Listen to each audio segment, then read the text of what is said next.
Ang mga opinyon at pananaw sa susunod na programa ay mula sa utak at bibig ng mga panauhin at host lamang, kahit madulas pa sila.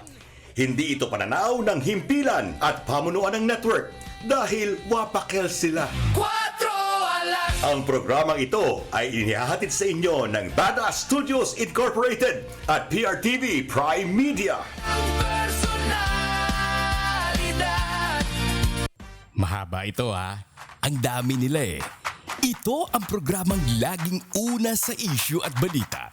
Kwentuhang kanto, lapagan ng komentaryo, masaya, banayad, walang bayad.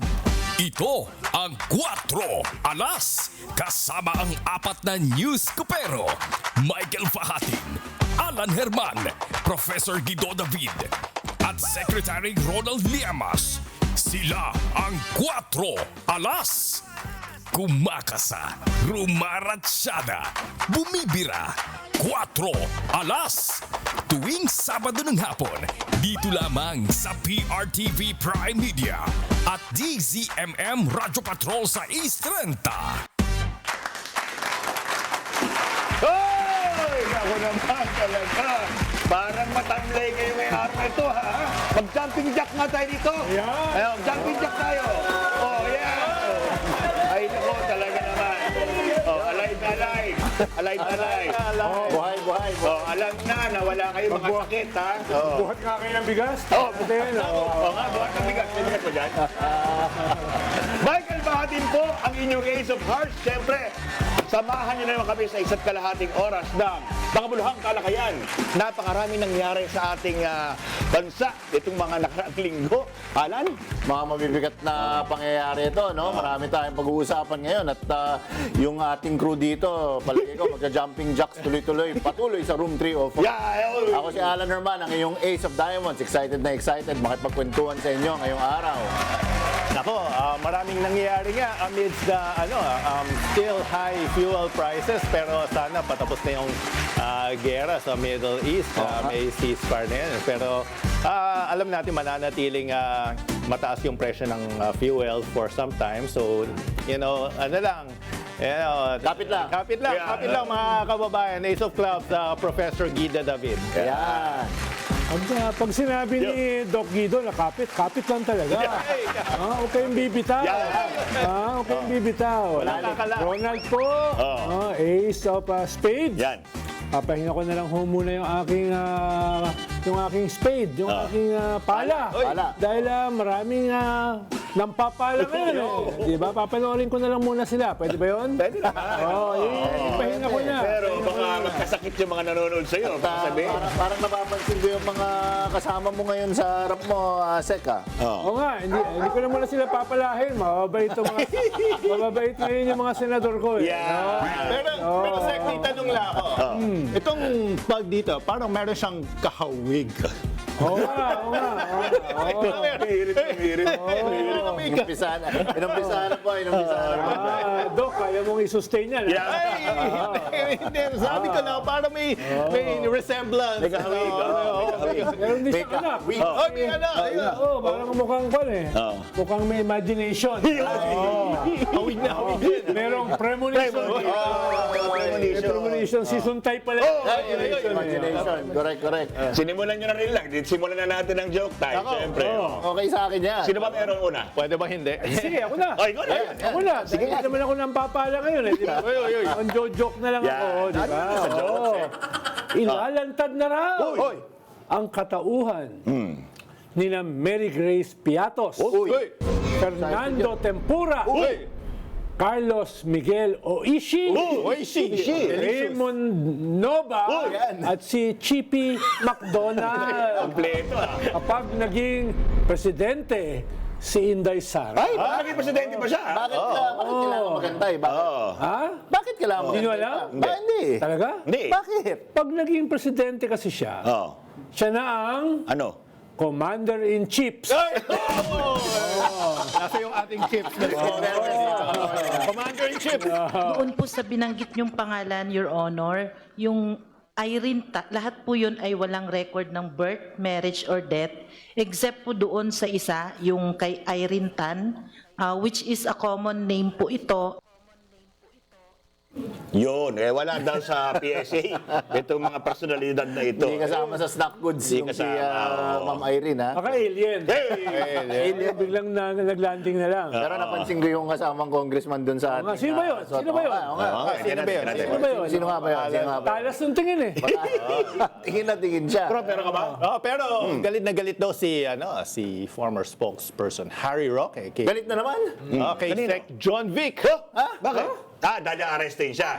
Hindi. Ano? Hindi raw dapat hinuhuli ang mga lalaking nakauba.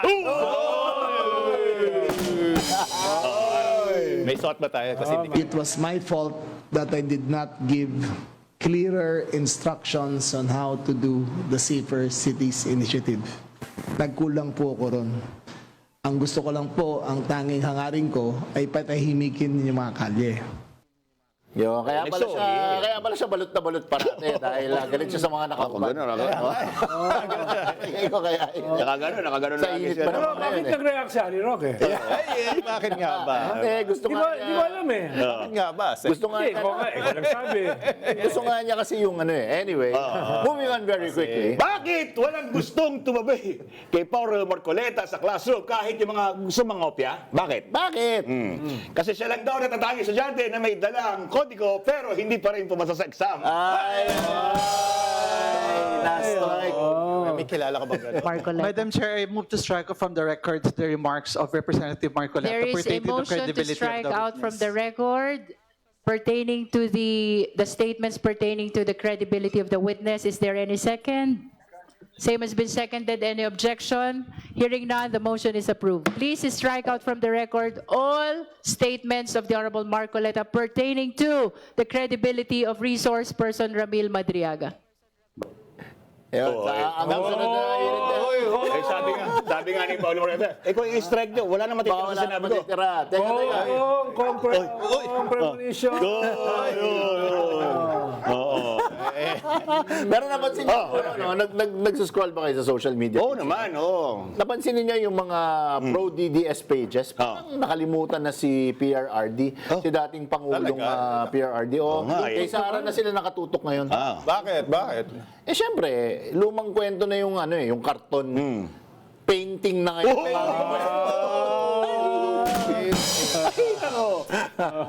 Mamaya ata, meron atang pag-uusapan yan sa isang segment na. Ayun, mga painting. Pag-aralan ninyo yan. Mamaya, pag-uusapan natin yan. Kitang-kita nyo, magkamukha kayong dalawang Magkahawig, painting. no? Magkahawig. We will dissect that later. Ang ibig ba sabihin yan? Blanco, hindi lang yung muka, pati yung utak. Pa naman yun, honest question yun eh. Ano yan? Akala ko ba ni-retire yung pala? Wala kasi akong Sabi lang kanina, no? wala akong alam sa art eh. Kakasabi lang kanina. Wala akong alam sa art. It is a microcosm of the every woman. Yeah. Baka may magalit, Sec, na tinitira yung mga scores sa bar exam. So baka mas Talaga ngayon, si Doc. Ni-retire na nga yung pala. Niretire na. Inuurot mo eh. Parang pinoprovoke. Sabi ko nga, baka may magalit. Ang dali ko pa namang maprovoke. Diba? Ang ibig sabihin siya, abstract. Abstract. Meron ka ba, Sek? Hindi, wala talagang mukha eh. Mukaling wala. Talaga eh. Napaisip ako eh. No? Naghamon na naman. Nang suntukan si Baste. Oo nga eh. This time, Uy. 3 versus 1. Siya yung isa. Kanina ka. Threesome, no? Pagtulo. Easy.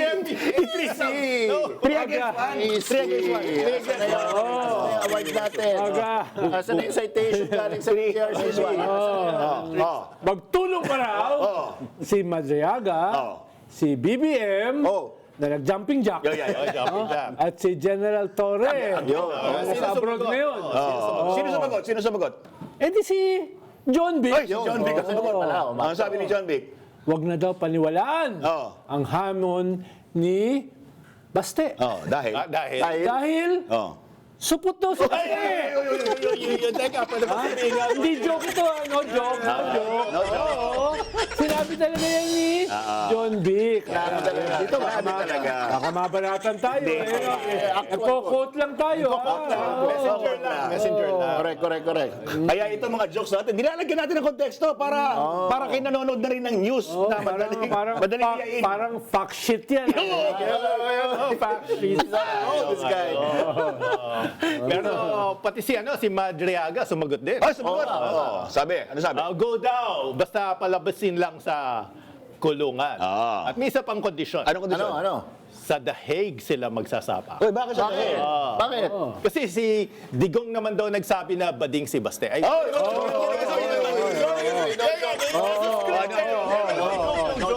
sabi yan talaga sa kanya ni No joke lang. No former joke. President Digong. Kay Madriaga. Sinabi yan. Na bading. Tapos yung magiging referee daw sa The Hague. Meron pa? Sino? Di si The Hague Darian. Eh, bago to. These guys. Akala ko si Humba King. Dahil na yan. Humba King. Dahil paborito ni Humba King na gupitan ng buhok sa kwan eh. Si John Vic eh. Ganun na lang tayo, off-script na lang. Wala na lang. Kanya-kanya Kanya-kanya na lang tayo dito. Ikaw, Alan. Ako, isang ulo lang naman daw ang gusto ni Baste. Isang ulo. Ang ulo ni BBM. Pala na. Napanood ko yan. Isang ulo lang daw ni BBM. Sumagot pa si BBM. Hindi nga sumagot si BBM. hindi sumagot. Ano sabi? Si Madriaga yung sumagot. Si Madriaga ulit. Oo, dahil sinabi daw kasi ni Digong sa kanya, mahilig talaga sa ulo yan. No joke yun. No joke. Hindi joke yun. Ayon yan sa testimony ni Madriaga. Ang sarap siguro manood nung nakaraang linggo ng mga ganitong no. Kasi ito nga narinig natin yung mga pinagsasabi nitong mga resource persons, narinig din natin yung mga reactions ng mga politiko. Kaya pinahinga ko na muna yung pala ko. Yun nga. Ang dami kasi. Ano sabi ni Robin, si Sara daw ay ang kailangan natin lahat para harapin at pabawasan ng 18.3 trilyon na utang ng Pilipinas. Si Sara yung kailangan. Sinabi niya yun. Sinabi niya yun, di ba? Sinabi niya yun. No joke yan. Pinost pa na sa FB yun. No joke. Sumagot ba si Sara? Hindi. Ang sumagot, yung COA. Ang sabi ng COA, isoli mo na raw niya ang 448 million na disallowance. No joke yan.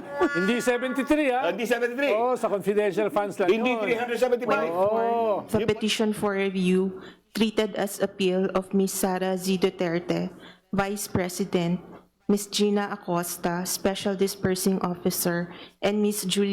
Julieta L. Villa del Rey, Chief Accountant, Office of the Vice President, is hereby denied.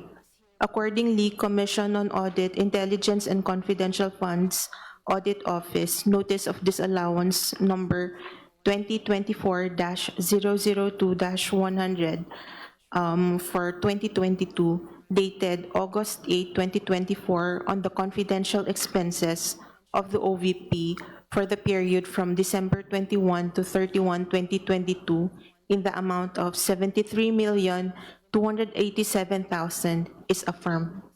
Yun. Tsaka sabi mo yung utang. Ninawin. 18.3. Baka nakalimutan ng mga tao nung nag-assume si Digong. Ang utang ng Pilipinas ay mga 5.8, 5.9 trillion. Hindi lang panahon ni Pinoy. Yung previous 30 years yun. Correct. Aggregate. Lahat ng gobyerno, panahon ni Pinoy, May utang. GMA, Binabayaran natin. panahon ni Marcos. ni ERA, panahon ni FBR, panahon ni Cory. Nung naging utang ay 5.8, 5.9 trillion. Yan. Nung natapos si Digong, Yan. Magkano? almost 13 trillion. More than times 2. Kaya wag sila masyadong banat ng banat. Yan. Sabi ng lolo ko, Yun. kung babanat ka, Ayun. dapat wala kang muta. Yan, sa iyo pa. Sabi wala daw yung pala. Pero parang mas malaki yung pala ngayon. Hindi, lolo pala naman yan. Pala ni Salagay lolo. na yan. Mag-plug tuloy tayo. Alam nyo ba kung saan kami mapapanood? Alan? Saan nga ba? Tayo mapapanood. Sige nga. Ayun, no? Daming skinip na joke. Mapapanood ang 4 alas sa Beam, Channel 31, syempre. At Channel 26 para sa Baguio at Iloilo. Yan. Legazpi 23, Batangas 36, kahit ako naka-close up. Cagayan de Oro 43 at General Santos 51. Yan, you know. Live rin kami sa Signal 31 nationwide, pati na rin sa PRTV YouTube channel. Mapapakinggan din kami sa DZM at Radyo Patrol sa Estrada at iba't ibang FMR stations. Kaya mag-subscribe na. Yun. Kaya mag-like at mag-subscribe rin sa aming mga social media pages. 4 Alas Facebook page. Correct. Instagram at 4 Alas PH. Yan. TikTok at 4 Alas PH. Badass.studios Incorporated Facebook page. British. YouTube.com/badass.studios. Hey, You know? Instagram, badass.studios. TikTok, badass.studios. Baka ma-flag tayo. Check. Magandang hapon din yan. sa ating mga listeners ng mga 21 sa DCMM, Radyo Patrol, Estrada. Sa mga hindi pa nakaka-subscribe sa PRTV, ano pang hinihintay nyo? Subscribe na! Hindi naman Para kami matuloy pa kami rito. Baka next week wala na kami. May 4,000 naman tayo live viewers. Tapos, yun nga, sabi ni Jocelyn, isa sa mga live viewers, hirap paniwalaan yung mga naghahamon, tapos hindi naman dumaan. Sino ba yun? Sino kayo pinag-ulan? Basta. 2/3 sa ating live viewers, ang hinihintay niyan yung accent. Never change. Never Marami pa kami pag-uusapan. Siyempre, mainit na mainit. At meron kaming surprise ka sa inyo sa pagkabalikan ng 4 Alas! I'm surprised. 4 alas, walang kakala, magkakaiba ng personalidad. Iba-iba pero isa puso. Hindi atras, talakay inisyong nagliliyab.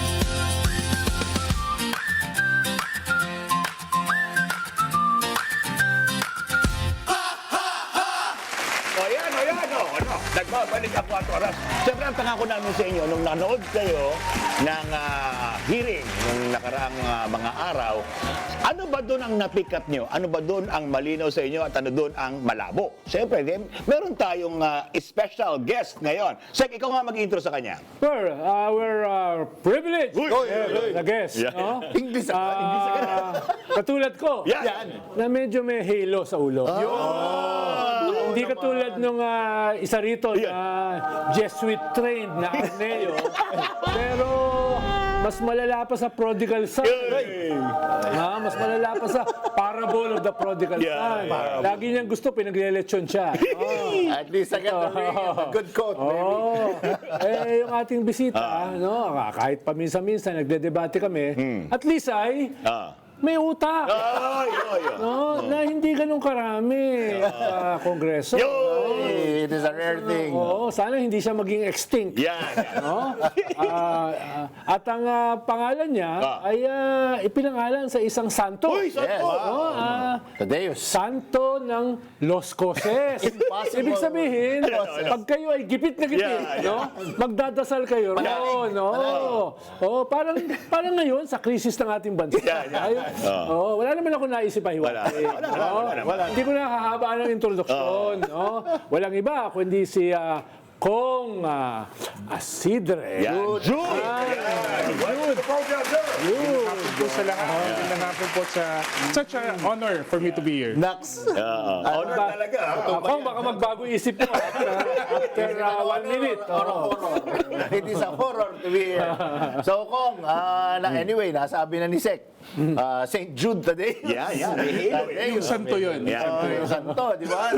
Patron saint of lost causes and impossible quests. Anong masasabi ninyo tungkol dyan in terms of the context na hinaharap ng ating bansa ngayon at nangyayari sa politika? Impossible cost na ba tayo? Lost Well, cost I na ba think tayo? naman hindi naman ganun ka-impossible yung cost na meron tayo, di ba? It might be difficult. Siyempre, parang perfect storm to lahat, from geopolitics to the state of our local politics. Pero I think we've been through worse, di ba? And we've been through worse, and we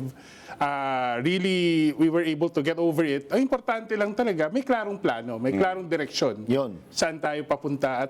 Kasi if you're going to ask the people's support, I think very important na klaro sa atin din kung ano yung pagkakatulungan natin. Tama naman. Kasi kung hindi klaro yun, syempre, paano tayo uusad? And I think that's very important at this time. The leadership, the direction, and of course, the solutions as well, di ba? Na may buy-in lahat. Tingin niyo ba ako klaro yung direksyon ng ating gobyerno?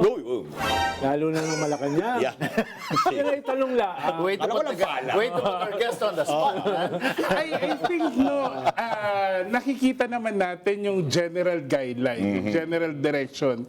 Siguro ang hinahanap natin lang yung call to action, kumbaga. Yung paano may magkokompas na in sync lahat mula sa executive, sa legislative, sa local government. Kasi sa ngayon, nakikita natin, especially with the different departments ng cabinet, medyo hindi pa ho lahat parang on the same page, di ba? So, nakikita naman natin yung direksyon na gustong hatakin ng presidente, ay yung dalhin ang bansa. Pero syempre hindi naman ito magagawa ng Pangulo lang na siya lang mag-isa. Dapat klaro din yung consistency, yung pagiging in sync ng buong gabinete. At kasi if you come to look at it, the problem na meron tayo, hindi lang naman to like for example, patuloy kong sinasabi, paulit-ulit ako, hindi lang to transport crisis, hindi lang to fuel crisis. Eventually, may tendency to maging food crisis. Correct, absolutely. Pwede itong maging employment crisis. In fact, yesterday, naglabas na ng pinakabagong datos yung DepEd sa amin, sa Eastern Visayas. Ang unemployment namin, 7.7%. Wow. In Eastern Visayas. And hindi yun nalalayo sa 5.8%. And last quarter, 2-point-something% lang kami. So that's a triple jump, increase, jump in a matter of 1 quarter. So ako personally, nababahala ako doon. At hindi pa natin nakikita yung urgency, lalong-lalo na sa implementation ng government infrastructure projects. Kasi alam naman natin, ang mga infra projects, meron niyang job-generating effect. Yan ang pinaka-primary driver ng ekonomiya natin. Correct. So pag hindi natin binilisan ang paggastos ng gobyerno, we're up really for a huge crisis in the coming months. Kanyang sumagot, Alan. Listen and learn. So many lessons. Very dialectical. Hindi tumalon doon sa patibong ng tanong. Nagbalanse. Half full, half empty, di ba? Ako, magtatanong ako mula media. Kasi ang dami ko nakikita ngayon ng mga paliwanag sa social media, mga politiko, magkabilang kampo. Di ba, when it suits you, politika daw. Dapat ayusin mo natin, kunyari, crisis. Huwag mamulitika, tapos makikita ka, merong rally, may naglo-launch. Oy, kasunod nung sinabi mo. Anong sabi ng isang senador? Politika dito, politika doon, puro na lang politika. Sino ba yan? Senator Robin Hood. Nasaan ba siya nung nilaunch nila yung Rage Coalition? Nasaan ba siya? Ano bang ginawa nila? Nagburda? Ano bang ginawa nila nyo? Kumanta ng kumbaya? Kaya payag ka ba kung nakawangis mo siya para daw kayo mabait So, paano mababalansehin yung sinasabi nga nitong mga iba't ibang mga kampo na pagtuunan yung mga krisis, pagtuunan yung mga binabanggit yung livelihood, transportasyon, health, habang hindi dapat ba nagpapatuloy itong mga hearings na ito? Well, dapat natin malaman na ang politika, hindi yan kakaiba sa pangkalahatang gawain ng pamamahala. Politics will always be how they say that, the primary mover behind governance. Agree. At pag hindi siya nakaangkla sa accountability, sa public trust, kahit gaano kaganda ang mga plano ng gobyerno, at hindi siya nasusustain ng akmang tiwala sa gobyerno, wala rin mangyayari. Kaya ako, for me, the impeachment o anumang yung mga kaso against sa mga officials na merong mga accusations or allegations of corruption, dapat magpatuloy yun. Kasi kailangan makita ng taong bayan that we can hold our own accountable. But at the same time, pagpukaw din yun sa taong bayan na next time, you choose the right officials. Hindi kaya, put your trust in someone who can deliver. Dapat yung continuum na yun, yung connection na yun, dapat hindi nawawala. So well said. Kong, ako talaga nag-hyperfixate lang ako dun sa sinabi ni Sec na rage. Ano ba yung rage? Galit. Teka, di ba ano siya? Reform Alliance for Good Governance and Accountability. Di ba raga yun? Raga yun. Basahan ba yun? Et cetera. Raga. But anyway. May range akong sinabi. No? May range eh. Robbery, abuse, greed, at saka para may inaman. Extrajudicial. I walked right into that. Yun lang naman. But in all seriousness, I'd like to latch on to yung point niyo kanina. Serious din ako kanina. Para sinasabi mo, di ako Seriously, Sec. Retire yung Masabi lang yung palay, tatakilan muna eh. Wala. Yung mas malaking bata pala eh. Sige, Alan. In terms of whole of government approach, I think that's really very much needed. No? And I'm probably going to ask this question in the context na bilang ikaw ay deputy majority. Hindi na ngayon. Hindi na ako. But your experience in Congress, kasi right now, sa akin lang kasi yung sayo from the lens of media, ako naman from the lens of what I do for a living. Yung lens nila. Ayoko na, malabo eh. Malabo yung lens nila. Like for example, ngayong crisis, sa tingin ko lang ang hinahanap ng tao ngayon, the best delivery system for aid and assistance is the House. Are there congressmen, the representative congressmen? Ang problema, yung mga congressmen naman ngayon, natatakot magbigay ng tulong, natatakot magbigay ng direktang aksyon para sa mga mamamayan dahil may DILG, yung anti-EPAL na pwedeng gamitin ng mga kalaban nila. So they feel constrained, their hands are tied. Hindi sila makatulong, and again, like you said, it should be a whole of government approach now, di ba? Pushing forward the agenda of the government to help yung mga mamamayan. Well, yun lang ang aking obserbasyon. Akala ko Herman Cut na to eh. Yun lang ang aking obserbasyon. Anong tanong? Well, ang tanong ko is, what's your comment on that? Commentary. Sige. Katulad ng sinabi ko kanina, ang mahirap talaga ngayon, parang, okay, ang cabinet merong ganitong direction. Ang Pangulo may ganitong marching order. Yes. Ang local governments may kanya-kanya. At aminin ko sa inyo, ang House medyo nakikiramdam lang kami. Diba? I think what's important is we are able to agree on what should be done. Diba? Yes. And make that shared commitment to do it. Katulad ng mga nakaraang krisis, di ba? Kailangan nagsasama-sama, nagkakatulungan. Hindi kasi minsan malinaw kung ano. But right now, slowly, nakikita naman natin, especially with our hearings dun sa Congress on the oil crisis, nakikita na rin namin kung saan kami pwedeng pumasok. In fact, papasalamat kami kahit nakabakasyon actually ang Congress ngayon, no? May interest talaga na magkaroon ng hindi lang yung solusyon sa ngayon, dapat yung sistema dapat ng gobyerno natin, hindi lang nag-aantay kung may krisis. Absolutely. Yun yung nakita naming diferensya sa approach ngayon ng Kongreso. Gusto natin magkaroon kumbaga resilient governance. May krisis man o wala, talagang may ready na tayong set of action. Kasi nangyayari, pag may krisis, babaguhin na naman. After ng krisis, magkakalimutan, babalik naman tayo sa ating gawin. Dapat i-level up na rin natin. Dapat proactive ka. Kasi ako from my point of view kasi, I think the tip of the spear in terms of kasi institutional planning, big picture, definitely that is the executive. But in terms of giving ready aid and relief dun sa mga nahihirapan, yung pag-aanin ng kanilang mabigat na dala ngayon, I think Congress should be the tip of the Well, spear. the good thing about the House, especially the House, no, I can only speak for the House. Sorry, the lower house is what I meant. We're both national. Yes. Kasi ang scope ng trabaho namin national. So we can always go head on with national issues, Yes. including the crisis. Absolutely. But our political sphere of influence is local. Yes, your constituencies. It's basically, yun yung bridge eh. Absolutely. Yung from policy to practice, hindi mo maiwasang dadaan talaga yan sa mga congressman. At nakita naman natin sa mga nakaraang mga crisis, especially sa 18th Congress, 19th Congress, critical ang role ng House. Absolutely. Paano mo pagdugtungin yung gusto ng national government at makuha ang support at buy-in ng local constituents mo. At pinaklaro yun sa House. Kasi sa totoo lang, sunog, baha, hindi naman maiwasan ng congressman talagang pupunta doon. Exactly. And they should be first to go. And I hope, no, with this crisis, tignan din yung paano magiging mas effective kung may participation ng mga congressman. So DILG, siguro ito yung mensahe ko, no? Hindi mga nakahubad lang. Siguro kasi it's being weaponized eh.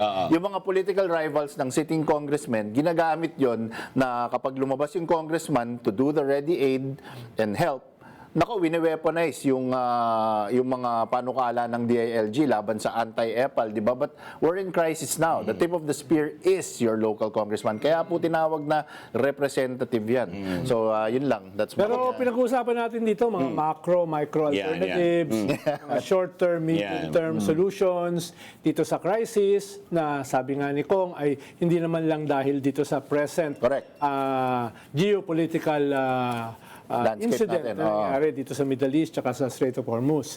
Pero mahalaga rin kasi, Kong, yung mga symbols eh. Mahalaga rin yung what is personal is political. No? Yes. Natanong ko na tayo sa ito nung nag-guest ka sa amin minsan. No? Willing ba ang mga congressman na ibigay yung kalahati ng kanilang sahod? No? Pat nila. Para makita naman sila na very concerned sila dito. Kahit hindi ganun kalaki.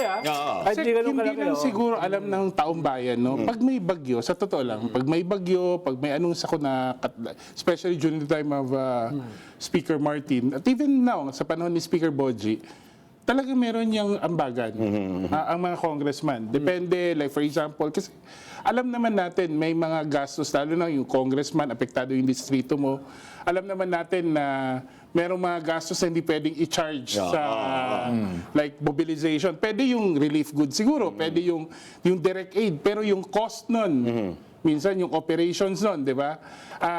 Lalong-lalo hindi naman kami service delivery agency. Absolutely. Ang mga congressman, mostly out-of-pocket expense namin yun. Pero may pagkakataon na nag-aambagan kami. And I think, I can't speak for everybody in the House, pero from my experience, I don't think magdadalong isip ang mga congressman mag-contribute. Ang problema lang, Sec. Ronald, kailangan klaro din. Para saan ba? Kasi we've seen initiatives na hindi nagdalawang isip ang House, pero sa implementation, meron tayong konting problema. Like for example, hiningi sa amin na ipasa ang yung authority of the President to suspend the collection of excise taxes. Minadali natin kasi ang aming appreciation makakatulong to sa pagresolba ng oil crisis. Pero ngayon, inaantay pa rin natin, although may nauna na sa LPG at sa kerosene. Diba? Pero gusto natin tignan, ano ba talaga ang endpoint nitong lahat, di ba? Pwedeng mag-ambagan kami, pero para saan? Ano yung direksyon, di ba? Pero kung nag-iisip ka kasi ng endpoint, ibig sabihin, strategic ka mag-isip. This guy, man. Medyo hindi ko na itutuloy. This guy. Ang isa lang sinasabi ko, medyo na dismaya ako nung isang linggo. Dahil hindi ako sanay madismaya. Ikaw pa. Yung mga congressman na publicly sinasabi, ganito magiging political positioning namin dahil hindi kami binibigyan ng pondo sa aming mga distrito. Parang Dati kasi, alam naman natin, nakasama yan. Politika ng ating congressman. Pero yung Lantaran. to say it publicly, bakit naman, ano yung nangyayari? Bakit nagiging ganun ka kabusko? I think it comes from a frustration, Sec Ronald. I'm trying to understand, no, kasi hindi naman ako district congressman. Hindi ko, I can't really speak for them, no, kasi iba din ang demands at pressure ng pagiging district congressman. Pero meron kasing concern. And I think the speaker himself, si Speaker Boji, articulated this before nagsara ang Kongreso. He did, yeah. Medyo mabagal talaga ang releases ngayon. Diba? Like for example, I might be wrong, no? Pero what I know, even our own district, in the region where we're working, hanggang ngayon wala pang project under the 2026 national budget na nabibidding. Yes. Pwedeng mali ako, maybe meron na nakahabol, pero generally speaking, meron pang kailangan bilisan. Kasi, like for me, no, my point is, government spending for the longest time has been the main driver of our national economy. Of course. Doon ang trabaho, doon yung gastos, even yung tax payments, yung C revenue plus I plus G. doon ang gagaling. Pag hindi natin yan sinimulan, mas malaking problema ang magkakaroon tayo, di ba? So kailangan nating bilisan. And I think siguro the way lang nako-communicate yun, no? Na iba lang ang perspektibo kasi syempre ang tao iniisip si congressman hinahabol yung project. Pero marami naghahabol sa project dahil gusto na naming kumbaga mag-jumpstart ang local economy. Pag-prime, yeah. Mag-prime. Lalong-lalo na sa panahon ng krisis, 7.7% ng unemployment in Eastern Visayas. For me, malaking bagay sana kung sisimulan na ang mga infrastructure projects implementation. Ang dami naming kilala na nagbawas ng empleyado o di kaya even yung tax collection natin medyo below as expected. Yes. And malaki sanang solusyon, parte ng solusyon, ang pagpapabilis ng government spending. I don't think it comes from gusto namin makuha yung project. I think it comes from the point na bilisan nyo kasi second quarter na, wala pa, di ba? At kami ang nagpasa ng budget na yon. Although pinirmahan ng presidente, kami yung nakataya dun sa mga constituents namin na gagawin natin yung mga projects na to. At habang hindi pa nagagawa, alangan naman singilin nilang national government, ang executive. Siyempre, ang nakikita nila, congressman. Correct. Yung congressman na nangako, yung congressman na nagsabi. At habang wala pa yun, siyempre, more than kasalanan ng national government, parang kasalanan niya ni congressman. There's stagnation. Malapit Kanina, Kong, kinakalabit ako ni... May subtitles yung mukha ni Sec. May subtitles. Marami siyang gustong itanong. Sige nga, Prof. Guido. May subtitles yung mukha ni Sec kanina. Pero bago kayo tanong yan, What a good man this may guy. mga comments muna. Sige. Galing sa ating mga more than 5,000 live viewers. 5,000 live viewers. Sabi ni Sweet Dae, nakita ko si Kong sa Leyte, ang tangkad niya at ang bait pa.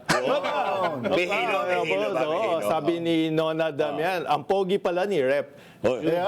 Si Dre, ako may mga fan girls ka na dito sa live chat natin.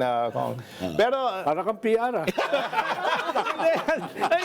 binabasa ko lang. Abilis ng mobilization mo, Prof. Pero Kong, at the same time, gusto ko nang bawiin na pinagsalita kita.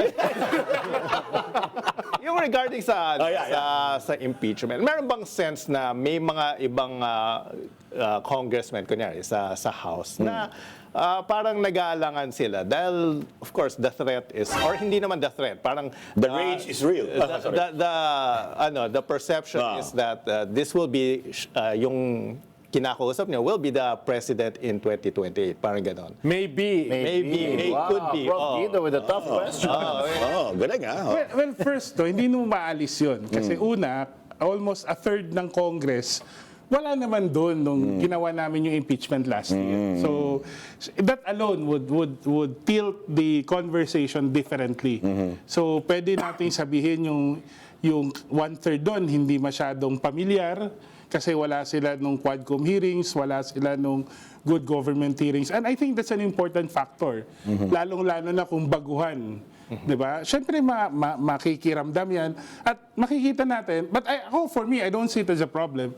I see it as an opportunity. Kaya nga ginagawa natin. Talagang pag may hearing, hanggat sa within the scope na pwede, hanggat hindi kami kino-call out ni Chair Jinky for asking probing questions, sinisubukan naming himayin. Kasi hindi lang ho yan para sa miyembro ng Justice Committee. Yan po din ay para dun sa mga kasamahan namin na nakikinig at namamalanse pa. Pangalawa, I don't think it's a handicap when congressmen think twice about their decision. They should.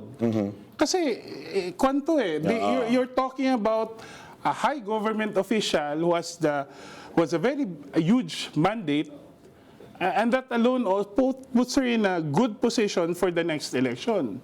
Dapat pag-isipan ng mabuti, hindi pwedeng bara-bara kasi yung 2/3 gusto na nila, gusto na nila natin. We owe it to the people to provide a really balanced understanding. Pero yung sinasabi kasi ni Prof.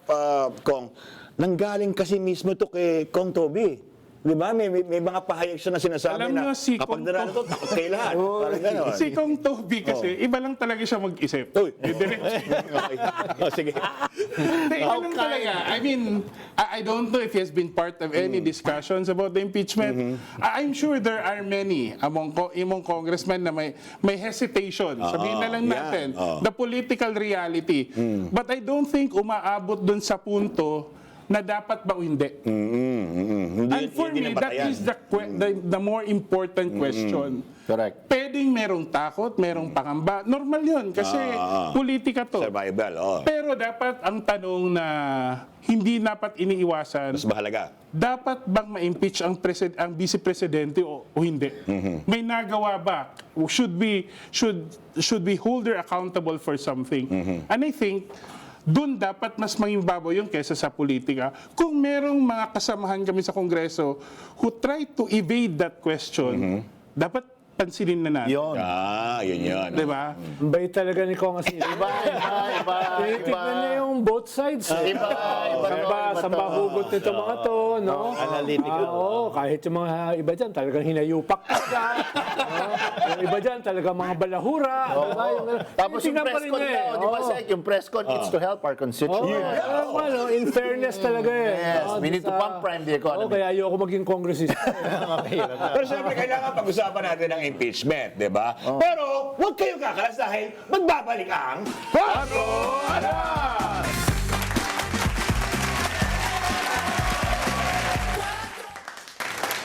Nagbabalik kami. Siyempre, ang pangako namin sa'yo, mainit na talaga itong usapin ng impeachment. Painitin pa natin siguro. Panoorin muna natin to. Tara na, mga mema! Heto na ang Bardagulan! Bawal ang takot, Dapat todo prangka! we're calling the Vice President Sara C. Duterte. I'm sorry, Your Honor, she's not present today. All right, let it be placed on the record that we called the Vice President to give her the continuing opportunity to present her evidence, including countering the testimony of Ramil Madriaga, but of course that is through the justice members. Siyempre, Bardagulan na. Akala nyo, pinagagalaw yung baso doon sa parang statement. Ano masasabi mo dyan sa iyong Bardagulan? Medyo parang weird yung nangyayari. Dahil, Here we go. Dahil, no, bago magkaroon itong Justice Committee meeting para pag-usapan yung articles of impeachment, dalawa ang nag-file sa Supreme Court na wag ito matuloy. Diba? Si learned na si Torion. Yung abogado ni Kwan. Bobby Torion. Parang hindi rin maganda yung record ng kanyang pagkakalala. Tapos, ito namang sumunod dahil parang hirap kasi na pigilan yan kung hindi naman aggrieved party. Sasampa ng kaso. Parang medyo nagkamali. So, humabol. Nagsampa rin ang kampo ni Sara Duterte na itigil itong impeachment. impeachment na ito. Nakakatawa lang yung dahilan. Dahil yung mga dahilan na ginamit nila, yan yung mga dahilan na ibinaba ng Supreme Court sa pagpatay ng impeachment laban sa kanila last year. At ngayon, na yung mga hiningi nila, ay ginagawa ngayon sa Kongreso, sa Justice Committee, ay pinapatigil nila. Nagalit. Pinapatigil nila. At sabi, magkaroon ng hearing para marinig yung side nila. Correct. Dito sa articles of impeachment na ito, sino ba sampal itong mga to? No? Para magkaroon sila ng pagkakataon para ipaliwanag. Sabi pa nga ni Vice President Sara, there will be a bloodbath. Diba? Tapos, hindi lang pala haharap, pinapatigil pa. Tapos yung bloodbath, naging bubble bath. Ano ba talagang gusto nila? Ano ba talagang gusto nila? Hindi yan ko na, hindi yung kritisismo. Wala. Observation lang yun. Observation lang yun. No? Tapos, naglunsad pa sila ng bagong koalisyon. Itong Rage. Pero wala yung E. No? Para, alam nyo, kailan binuo yan? Nung eve, bago magkaroon ng Justice Committee hearing. Very maganda yung timing.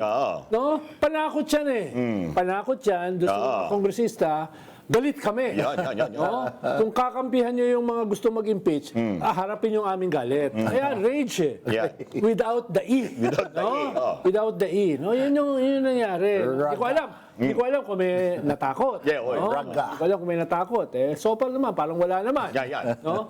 Pero, nung nangyari na yung Justice Committee hearing, lahat ng sinabi ng Vice President na itong kinuha yung testigo na isang fishing expedition, no? Hindi ko kilala yan. Never ko pa yan na-meet. Yung kanyang denial, absolute. No? Absolute. No? Parang Jesuita. No? Absolute. Yung denial. No? Absolute. Forgive him sa indignation.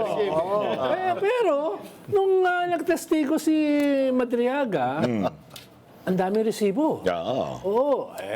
Detalyado. Hindi lang nagkita sa mga gatherings, no, mga meetings, no, sa mga kampanya, may mga picture pa, no, sobrang detalyado para maging totoo yung denial ng Vice President. Kaya dun sa unang hearing na yun, kalimutan mo na bang ibang issues? Dun lang sa first round, medyo lamang na si Madriaga. No? Yung ibang mga sinabi naman niya, dun na yan sa Senate. Dun na yan pag-uusapan. Kung may corroboration ba yan? May testimony ba yan?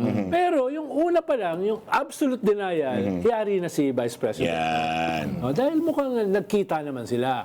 No, hindi sila kasing close namin ni Alan Herman. Pero mukhang magkakilala naman sila. Magkakilala naman sila. Hindi ko na lang alam kung ano nangyari sa painting. Iba na tatalakay doon. Iba na yung tatalakay doon. Pero ayun lang, sana ito pang mga susunod na mga session nitong Justice Committee, medyo galing-galingan naman nila.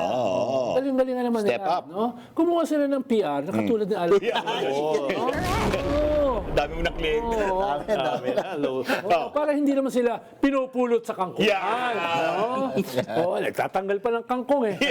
Isang araw, nagtatanggal pa.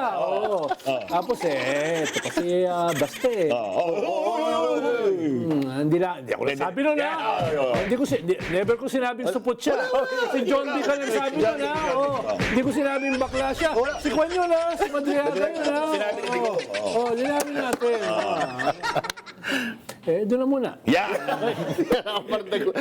Doon na muna. Pasensya ka na kung sinama ka namin. Kanina sabi ni Kong, medyo nag-extend na siya sa amin, kaya pwede na kayo magtanong sa kanya. Ako una magtatanong, doon ko sa sinabi ni Sec mismo. Marami nagsasabi, pinipigilan lagi ni Kong Jinky, kasi nga, hindi naman trial. Di ba? Yung parang, ang probable cause. Probable cause lang. It's a hearing.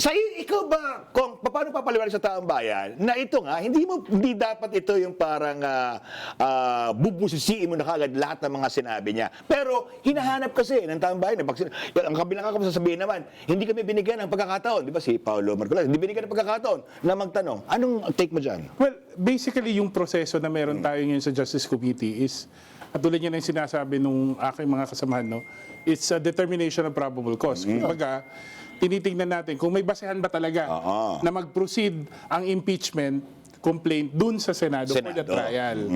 Kaya nga po, ang discussions namin, ang mga tanong namin, limitado lang dun sa evidence na provided at that stage. Very important. So, hindi nyo pwedeng atakihin yung integridad, credibility ng witness because we're taking into consideration the documents, the testimonies, the affidavits na nandyan.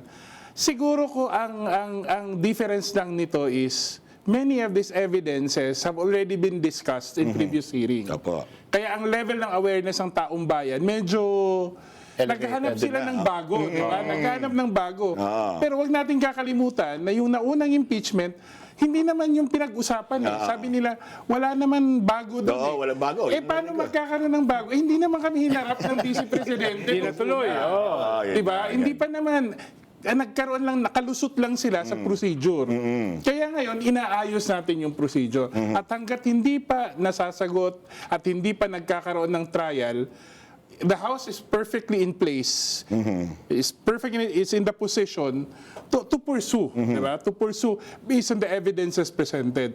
Medyo tricky lang kasi minsan kahit kami mga members ng Justice Committee, hirap i-differentiate kung hanggang saang extent ang tinatawag na probing questions, di ba? Kasi basically, pag nagtanong ka, you're probing. Diba? Pero may appreciation is pag nagkaroon na ng personal interpretation or conclusion ang resource person, if it requires the conclusion or appreciation ng resource person, yun ay pwede na natin consider na probing question. Dapat face value lang ng testimony. This has never been quite done before because in previous impeachment, palaging third way naman ang ginagamit. Yung 1/3 of the House na immediately. So walang masyadong ganitong proseso.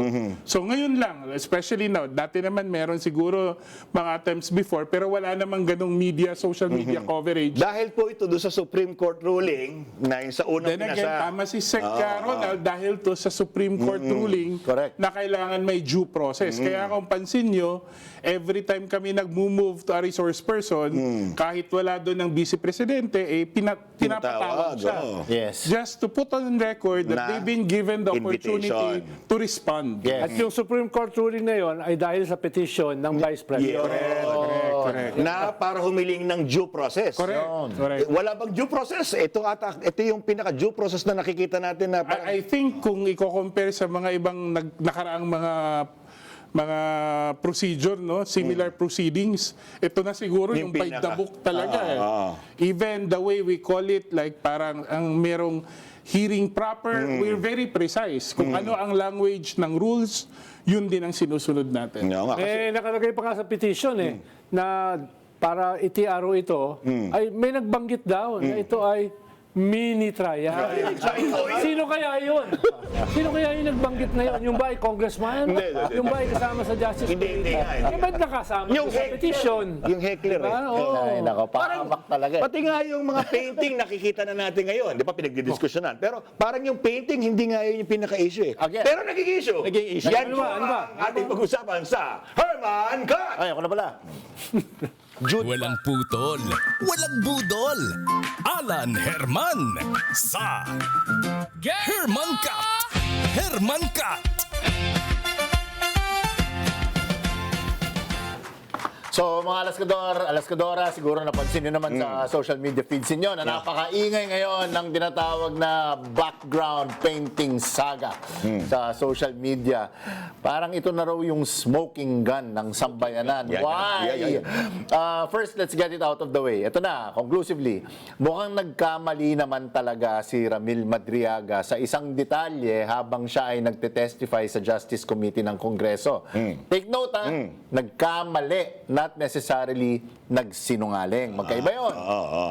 Ang sabi kasi ni Madriaga sa isang online meeting na kasama si Vice President Inday Sara Duterte, yung painting daw sa likod niya ay isang regalo mula sa kanya. Ayun yung Zoom call. Ginawa daw ito ng isang scholar mula sa Laguna at binigay daw niya ito sa Vice Presidente. Ang problema, the next day, naglabas ng pahayag ang mismong artist ng painting sa likod ni VP Sara, si Tanya Gaisano Lee, a great artist. Siya daw ang tunay na may likha ng painting. Confirmed. Tama siya. Tama. Siya talaga, walang duda. Siyempre, nagpiesta ang mga taga-suporta ng Vice Presidente. Biglang natuto mag-Latin. Falsis in uno, falsis in omnibus. If you're wrong in one detail, you are wrong in everything. Kamag-anak ba yan ni Attorney Falsis? Just falsis in uno. Kung nagsinungaling daw si Madriaga tungkol sa painting na napaka-strange detail, walang kwenta ng buong testimonya niya. Pero parang nakalimutan nila may super logical at reasonable explanation kung bakit nandito si Madriaga Kasi ang katotohanan, tingnan niyo yung picture, may painting naman talagang ginawa yung isang Laguna scholar na si Emil Grace Casamina. Ayun siya. At kung titignan mo, sobrang magkahawig ang dalawang artwork. As in, magkamukhang magkamuka. Lalo na kung di ka artist. Ang daling malito. Lalo na kung sa computer screen o cellphone mo lang tinitignan habang nasa Zoom call. Low resolution. Take note, low resolution, small screen. Sabi ko nga, nagkamali, not necessarily nagsinungaling. Maling akala. Pero ito yung mas mahalagang tanong. Bakit? Why oh why? Bakit ba dito umiikot ang diskusyon? Habang abala ang ilan sa paghimay kung sino ang nagpinta at kung alin ang nauna, may plagiarism pa raw, tahimik na naiiwasan ng mas mabigat na usapin ang pondo ng bayan. Bakit dinecline ng Commission on Audit ang appeal kaugnay ng Notice of Disallowance sa confidential funds? Ano ang kulang sa paliwanag? Ano ang hindi nagtugma sa dokumento? Ito ang mga tanong na may tunay na bigat, hindi ang brushstroke o pirma sa canvas. Hindi kasama ang painting sa reklamong iniimbestigahan, sabi nga ni Kong Jude Process. Hindi rin ito ang sentro ng accountability. Pero dahil mas madaling pag-usapan ang kulay kaysa numero, doon tayo tinutulak at doon nagiging malinaw ang laro. Kapag ang diskusyon ay umiikot sa bagay na madaling pagdebatehan pero walang direktang kinalaman sa pananagutan, malamang may mas mahalagang usapin na iniiwasan. Hindi ito aksidente. Strategy ito.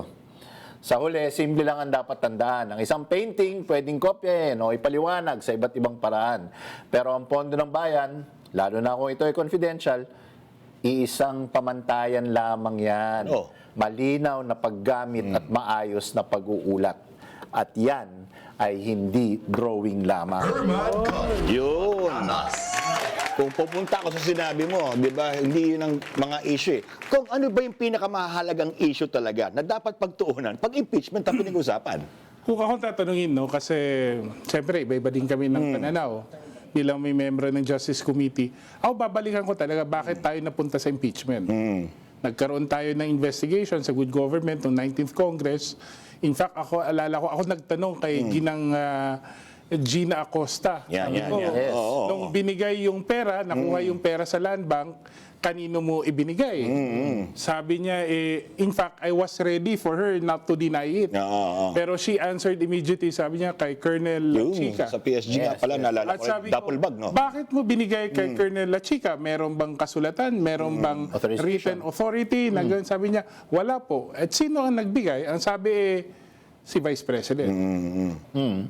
Kinonfirm doon sa iba. Sabi, in fact, kung hindi ako nagkakamali, meron pang sinabi si Attorney Poway. It was the Vice President who gave that instruction. Diba? Parang lahat nagtutugma na ganun. Now, unfortunately, sa sistema natin, there's only one way to hold the Vice President accountable. Siya mismo. Yes. And that's the impeachment process. Yes. So, kumbaga, itong proseso natin ngayon, dugtong lang nung sinimulan namin. At I think, bilang mga public officials, we're duty-bound to explain yung katotohanan dito, di ba? Lahat naman kami accountable in some other ways. Alam naman natin may iba't ibang issue ng accountability na pinag-uusapan ngayon. At eto, nakita natin mula ng simula at ninaantay natin kung paano natin ano yung kahangtungan nito. At yung dinadaan ng proseso sa Kongreso, kaparte yun ng prosesong ating sinimulan at tuloy-tuloy. Siguro, I think part of the problem, Kong, is, alam mo, tayong mga Pilipino, mahilig tayong manood ng sine, mga Netflix series, yung mga courtroom drama. Yeah, So, iniisip nila, ito, courtroom drama to, merong this is like a trial. Hindi po, pinaliwanag po ni Kong Asidre na this is a hearing. Kasi yung mga ibang heckler dyan, may minute trial na nalalaman eh. Apektado kaya? Ito guys, apektado kaya itong sa nangyayaring impeachment hearing, hindi mini trial kasi meron tayo ditong heckler na nagpauso nun eh. Sinisisi yung mga kongresista, hindi naman talaga eh, di ba? Pero apektado kaya? Guilty as charged. Yeah.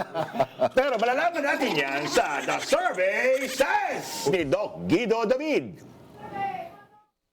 Sino ang pinakapogi sa 4 alas? The Survey Says. Magkakaiba ng personalidad. Iba pero isa. Of course. Exciting. Patiin daw natin si Ronnie Holmes at si Christian Esguerra. Parang Parang walang Parang walang dating. sobrang malangyan. Sige na nga, una nga. Para na pipiling ka lang. Ito, Doc. Sorry to interrupt Sige, you, but sige, at go. Vanessa Torres, 1129. Sabi. My crush, kahit zero sense of humor. Aray. Prof. Guido David. Crush ka naman. Hindi naman zero. You're crushing it. Meron naman 2%. 2% na Ano ba sabi sa survey? Pero bago yan, batiin ko lang din, Fernan Tingson. Singit ko lang. Makulit eh. 45 members doon ng 4 Alas Calgary chapter. Ano naman, international. Thank you. Boboto ba sa atin yan? Sana naman. Ito naman muna, yung top 5 trending topics over the past Let's hear week. Number 5, Dita Angara Mata. Of course, our new tourism chief. Tourism chief, okay. Number 4, alam nyo ba to? BI arrests Zhou Jianshao. Hindi ko alam. Hindi ko alam yun. Isang ano ba yan? K-pop ba yan? K-pop? We are woefully The Bureau uninformed. of Immigration inarrest itong Chinese national na medyo matagal na dito na may fake document. Yun. Medyo ano yan, Sa medyo paisa yan. ala Go Ay, Huaping. yan ba yung nadikit kay Governor Mandana? Hindi ako sure eh. Basta ang alam ko lang, ang talaga nagpupush yan sa Senado ay si Senator Risa Ontiveros. Yun lang. Anyway, go ahead. Yes, number 3, si congressman, colleague, si Kiko Barsaga. And then number 2, ito balitang-balita. Of course, si former congressman naman, Zaldico. Siyempre. Nako, we're so confused. What's happening? And number 1, wala nyo ba yung number 1? Sige. Impeachment, Madriaga. Yes, Ramil Madriaga. Okay. painting. I would think so. Hinahanap-hanap ng Hinahanap yung painting. search ng mga tao. They want to know more about kay Ramil Madriaga. So Impeachment. trending yan, trending. Impeachment, paano nakapekto? Okay. Ito naman, meron tayong isang Yan. may nailabas na eh. Nabas na. Na survey Yan. na presidential preference. Medyo mainit. Kasi hindi pa talaga. Sinong survey firm yan? Sino yung survey firm yan? Sino yan? May mga parallel surveys naman tayo nakikita. Pero, Ay, talagang bagitin. Ayaw banggitin? Okta Research. Yeah. Si Professor Ranjit mismo nag-spill na dito. Yan yung naglabas this week, di ba? Na This week lang. 69% ng Kababayan natin. Pilipino ay sang-ayon sa impeachment. Ayon sa impeachment. Ito naman bagong result naman to. Okay. Na for the presidential preference, leading pa rin of course si Vice President. Pero bumababa yung lead niya. Before kasi, in historical context, nung 2022 elections, she got 62% of the vote. or something. Mga 32 million yung bumoto sa Ayun, tinatanong niya si Sec talaga, parang confirm. Ngayon, sa mga past surveys, nakikita pa siya at minsan mga 45-50%. Ngayon, it's at 33%. At hindi lang sa dahil bumababa, may tumataas. Sino? Si former Vice President, now Naga City Mayor Lenny Robredo is at 21%. Saan siya nanggaling? Saan siya nanggaling? Actually, nung tinitingnan ko sa historical data, last year, nasa single digit siya. So, mataas yung tinaas, so talagang medyo malaki yung movement.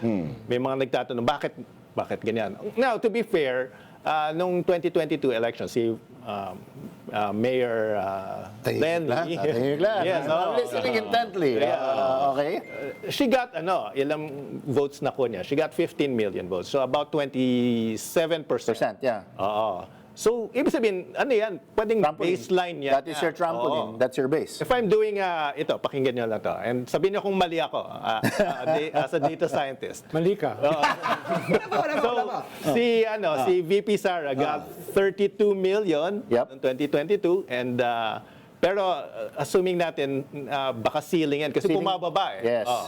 And si VP Lenny got 15 million. So kung may 9 million na lumipat kunyari, that's a trampoline. Na not impossible kasi this is kunyari may part doon na supporters ni BBM, 'di ba? Siyempre may mga supporters ni BBM na bumoto kay or not necessarily even supporters of BBM. Right, not necessarily mga independent voters. Because remember, si VP Inday also has signaled and made very clear her intention to run for president. Right.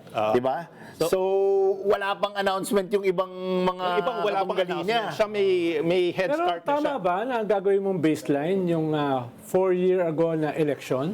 Hindi ba dapat ang baseline mo itong mga successive surveys? Tama yun, Iba yung gagamitin mo. Iba yung iba yung election eh. Pero analysis lang naman to. So, kunyari, Thesis defense. parang thesis defense. Question from the panel. So, kunyari, 32 million, bawasan mo ng 9 million, which is not impossible. 23 million matitira. Tapos kung madagdag yun kay VP Lenny, yung 15 plus 9, 24. So, ibig sabihin, that alone pa lang means, in theory, competitive na yung pwedeng candidate from another side. For me kasi, I mean, not really slicing and dicing the numbers. Okay. Intuitively, ang akin dyan is wala pang ginagawa si Mayor Lenny. Wala pa. Hindi Yan ang tawag namin dyan sa practice namin, you're rolling off the couch. Diba? She's rolling off the couch and she is at how many percent? 21%. 21% rolling off the couch. Yes. At hindi lang rolling on the couch. Nagsabi siya na hindi siya Nagsabi hindi tatakbo. Iba yun, Conclusively. Conclusively. Very good point, Sec. Very good point. So, Pero may theory ako dyan. Ba't tumaas yung numbers niya bigla? Sige nga, ano? ano? Well, meron yata nagsuot ng medyas. Na ibig sabihin, that could have been, possible yun na nakakatulong sa kanyang... Hindi sigido nagsuot. may medyas ako pero ibang... Pero BBM. paano siya makakatulong eh? Parang yung nagsuot ng medyas, mababa ang approval rate. Medyo.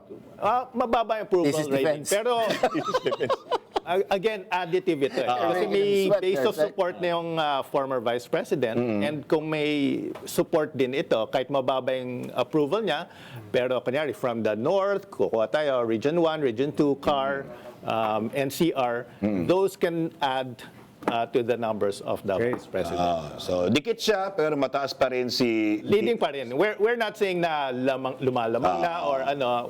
Pero yun ang tinitingnan mo sa mga survey. Not the absolute numbers. Not the absolute. The movement of numbers. Correct. Pero pag nag-add na siya, minus, medyo hirap na ako. Kaya nga, ang tatanong ko kay Kong Asidre, naniniwala ka bang unbeatable si BP Sara? Pero, pag sagutin yan, magbabalik ang 4 Oras! Guys. Ang init ng studio kasi meron tayong pambiting tanong. Oo. Ano? Sige. Ano? Hello. Oy, Attorney Jess Falsis. Attorney Jesus Falsis. Falsis inuno. Attorney. Hindi ka Falsis. Okay, Falsis Veritas ka. Falsis in truth. Salamat. May ano pa talaga, may tawag pa talaga si Attorney Jess Falsis. Ang aming question natin ay, unbeatable. Unbeatable ba? Kasi yun ang mga pinagbabanggit. Si Tobit sa akin, ang parang binabanggit Natatatakot na yung mga kongresistang iba na bumoto. Unbeatable. Anong take niyo dyan, Kong? Well, ang take ko doon, first, hindi natin madidinay. She's a strong candidate. The numbers will not lie. But she's definitely not unbeatable. Kita natin yung movement ng numbers, tama yung sinabi ni Sec. Ronald, yung analysis ni Prof. Guido. And I think that's the general sentiment. Kasi wala pa namang eleksyon na nanalo ka na before pa simula. Even yung nakaraang eleksyon, habang nangangampanya, naghahabulan pa ng numero. Very important in context natin na wala pang ibang nagde-declare na kandidato sila. So, it's too early to say, and I think hindi pwedeng sabihing unbeatable ang Vice Presidente. Saka kung titingnan natin yung ating kasaysayan, lahat ng mga nangunguna sa mga survey dito sa mga previous elections for the past 40 years ay medyo naging kabayong kapos. Medyo na Nagfe-fade. sa dulo, no? Mga bilyar, mga Grace po, mga Binay, Binay Classic. etc. Ang alam ko lang na medyo mataas hanggang dulo ay si Erap Estrada. President Erap, Natanggal pa. Kaya hindi ganun kasigurado yan. No such thing as an Ako itatanong ko sa iyo kung kanina kasi siyempre sa yung masa natin, may binanggit ka sa liderato, may binanggit ka sa dapat magkumpas. Ano ba kung ikaw ang tatanungin, dahil sabi mo hindi ka district representative pero representative ka ng Tingog. Kung ikaw ang tatanungin, Congressman, ano itsura ng Congress ngayon? Katiwa-tiwala pa ba ito? Ito ba'y kagulo? Ito ba'y kailangan din ng kumpas? Maganda ba ang liderato ngayon? Ano yung pagkakaiba ng Kongreso ngayon sa Kongreso bukas o kahapon? Well, hindi naman natin madidinay na may pinagdadaanan ang House of Representatives. No? There is a credibility issue, there is a lack of trust. Siguro hindi natin maaalis sa tao yon. Nanonood ang tao, nakikinig. I think all that is left for us is to really do our job. Ako, believer ako na ang performance ang importanteng epekto or consequence ng politika. Mahirap kasi kung sasabihin natin, wala na yan kasi walang tiwala ang taong bayan. The only way to make sure that trust is regained is for the House to perform. And I think that is what we're doing right now. It's very difficult. It has been very challenging. Pero kita ko yung ginagawa ng mga kasamahan ko. We're trying to do our best to regain the people's trust. And I think in the end, the performance of the House will show that we stepped up. Performance before politics. So, politics of goodness. Politics of work. Well, ako kasi, it's a book that I wrote, no? Yun nga. Okay, yan yun. Politics of goodness. Kasi, minsan, ang idea natin ng politika, kailangan lalamangan, kailangan mag-aaway, kailangan may problema, no? Na yun ang defining action. Pero, minsan naisip natin, hindi naman pwedeng performative lang ang politika. Hindi naman pwedeng disagreement lang ang politika o galit lang ang politika. Ang tamang politika, yung nasa tama, yung goodness. Kasi kung tatanungin mo kami kung bakit kami pumunta sa politika, marami naman siguro sa amin ang sasabihin, gusto namin gumawa ng tama. Pero kaso, lahat hindi lang yung politiko, pati yung taong bayan, iniisip nila, para ka manalo, it's winning at all costs. Diba? Parang kailangan, paano naman kung magiging mabuti ka, kung matatalo ka rin sa eleksyon. So siguro it's a reminder lang. It's a reminder that in the end, magiging mahirap man, pero ang importanteng choice na ginagawa ng isang politiko, piliing maging mabuti. Bago pa maging magaling. Minsan kasi sinabi sa akin yan bago ka maging magaling, kailangan hindi mo makalimutan maging mabuti. Sarap pakinggan, ano? So, ibibigay mo to, politics of goodness, sa isang mabuting tao. Kay Secretary. Parang dating sa akin, parang affirmative action. Parang umaapoy. Parang aspirational. Pero paano mo naman Kasi papipromain ka namin sa kaming panata, sa katotohanan, kung ano ka namin pakawalan. Ang aming panata sa katotohanan, syempre, yung goodness din, katotohanan. Sir, ano kayo? Habang pumipirma, gusto ko lang sabihin sa mga sa aking mga nakikinig sa aking mga seminars, sa mga professor ka rin? Hindi, I profess good things. Ilan yung nakikinig? 3? Alam niyo yung panoorin niyo ulit the way si Kong Jude Asidre answered the questions today. That is a master class in Speakers Bureau training. Talagang balanced. At ako rin, masingit ko lang. Kasi may mga nagsasabi, ay, yung Okta fake naman yung survey. Paniwalaan nyo yung WR. Kasi sinasabi nila about yung presidential survey. WR yung Pulse Asia. Ganon. Pero actually, hindi na lalo yung numbers na nakita namin doon sa WR, sa presidential. Sa WR, 35% eh. 30%. Wait, somebody said na dapat paniwalaan daw yung WR. Pero, yun yung Pulse Asia, yun yung SWS. Huwag paniwalaan yung Okta Research. Sinasabi ko lang, kung titingnan yung survey ng WR, it's about the same. Ganun din, 20. Nagulo kami na sa mga nasingit. Haba ng paliwanag sa presinto. Salamat po, Presidente. Magbabalik ako ang 4 oras! Salamat. Thank you. Siyempre, hindi kami aalis o magpapaalam kung walang fact sheet. Magsimula tayo sa ating fact sheet. Ang korupsyon at katiwalian at pananagutan sa taong bayan, ito ang pating fact sheet. Mga nananamantala. Una sa ating fact sheet, nasaan na ang mga salin nyo? Simpleng batayan kung may tinatago ba kayo? Fact sheet kayo! Ang labanan ay ebidensya, hindi propaganda sa social media. Fact sheet kayo! Lalabas na ang mga kaso, may mga maaaresto. Imbis na magbaliktaran at kumapit sa makapangyarihan, linisin muna ang mga konsensya ninyo. Fact sheet kayo! Check! Hindi lusot ang politika. Hindi lusot ang pagtatago. Tama. Hindi lusot. Hindi lusot ang pag-iwas sa mga pagdinig. Yun. Ang palusot ay para lang sa mga kurakot! Fact sheet kayo! Kung gusto nyo maglingkod sa gobyerno, harapin nyo ang mga tanong ng mamamayan. Fact sheet kayo! Kung wala kayong tatong yaman, bakit takot kayo na bank records ay buksan? Fact sheet kayo! Kung walang bahid ng katiwalian, sagutin lang ang mga akusasyon ng diretso. At di na kailangan siraan pa ang mga nagpaparatang sa inyo. Fact sheet kayo! Dahil sa bawat piso na ninanakaw sa gobyerno, bawat pamilyang Pilipino ang ninanakawan nyo. Mga fact sheet kayo! Ano man ang inyong kampo, ang korupsyon ay hindi katanggap-tanggap. Daan, libo, milyon o bilyon man ang ninakaw nyo, korupsyon pa rin ito. Gising na tayo mga Pilipino. Kung ang magnanakaw ay kapatid ng sinungaling, huwag na tayong bumoto ng mga magkakamag-anak na nanakawin lang ang kinabukasan ng ating mga anak. Fact sheet kayo! Yun. Kung FA. Yan ang ating fact sheet. FACT-SHEET.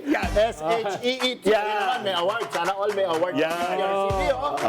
Fact sheet. Ang babait namin. Fact sheet. Siyempre, bago kami magtapos, kailangan kung initin ulit natin ang mga ulo nyo, ay sorry, ang inyong mga puso. Diba? Pero may pahabol ang ating butihing sekretary. Kung ang magnanakaw, kung ang sinungaling ay kapatid ng magnanakaw, sino ang kapatid ng mga senador na ayaw pumirma sa Blue Ribbon Report? Diba? Grabe ang gapang. Nagsimula sa 4, naging 6, ilang buwan na yan. Ayaw pa rin pumirma ng 3 para maabot yung siyam na kinakailangan para ilabas yung report. Ano bang dahilan kung bakit ayaw nyo pumirma? Kayo ba ay naniniwala sa omerta? Vow of silence? Yan. Sa mafia lang yan eh. Ang Senado ba ay mafia? Nako. Nagtatanong ba ako? May hatol. Kaya uminit yung ulo ng chair ng Blue Ribbon. Ang sabi kanina. Laban sa kahapon sa isang ambulance chaser na ang tawag sa kanila ay mga pusakal. Nung 4 daw na pumirma ay mga pusakal. Lakas ng loob itong dating spokesperson ng isang presidente na kinakasuhan ng mass murder ng crimes against humanity. Kaya para saan pa? Na ginawa niyong state witness. si Bernardo, si Alcantara, Yan. si Bryce Hernandez, Yan. etc. Diba? Kung hindi nyo naman pala gagamitin, Yan. yung kanilang testimony. Correct. No, dyan. Kaya mag-ayos kayo. Yan. Kung hindi, hahatulan kayo. Yan. At dahil kayo ay mahatulan, ay kayo ay kakalusin. Ay, nako naman, ha? So, makinig kayo sa sinasabi ng ating pulpito, ng ating heckler dito. Mga kababayan, maraming salamat sa pagsama sa amin sa halos 2 oras ng makabuluhang talakayan. Sa bawat issue, may iba't ibang anggulo. Sa bawat storya, may iba't ibang kwento. Himayin natin ang bawat sulok, Yan. bawat kanto. Mula sa iba't ibang perspektibo ng madaling maintindihan ng publiko. Yan. Hindi ka na magaling. Dito lamang sa... Patro Alam!